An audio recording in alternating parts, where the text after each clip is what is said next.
Good day, please introduce me yourself. Hi sir, I am Nanet Tamang, 40 years old, married.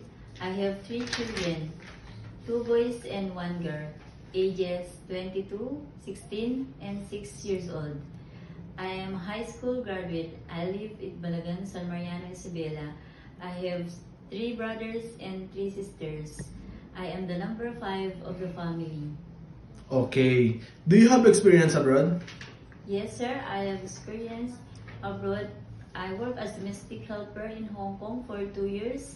I serve one elderly, one couple with 2 adults, and another couple with 2 kids, ages 2 years old and a newborn baby.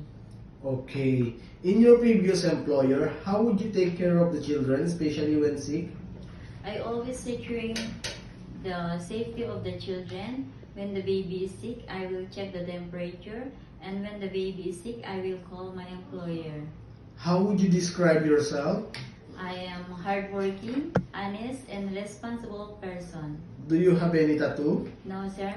Do you have a surgery or serious sickness before? No, sir. Do you have an allergy to certain foods? No, sir. Do you smoke and drink alcohol? No, sir. Why do you want to work abroad? I want to work in abroad for my family needs, especially for my children. If you get hard, who will take care of your children? My husband, sir. If you're homesick, what would you do? I always remind myself that I need this job for my family, sir. What time do you usually sleep and wake up when you were working? I sleep at 10 p.m. and then I woke up at 5 a.m. Are you the one who does the cooking and do market at home? Yes, sir. Sometimes kids are super active and they tend to be out of control. How would you control your temper? I will be more patient and calm, sir. Do you accept no updates but to be paid instead by employer? Yes, sir. When you visited the parents, relatives, and friends of your employer, will you help them do the housework there? Yes, sir. Can you promise not to lend money in Hong Kong? Yes, sir. Are you scared of dogs and cats? No, sir.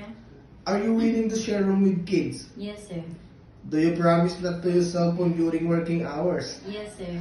Do you promise to finish your contract? Yes, sir. I extend if needed. Can you cook Chinese foods?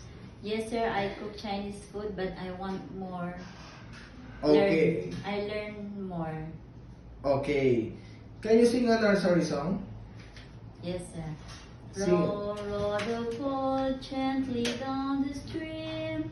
Merrily, merrily, merrily, merrily, life is just a dream.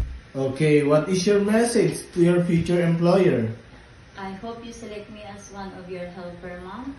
And I am honest, responsible, and hardworking person. I promise to serve your family with all my best. Thank you.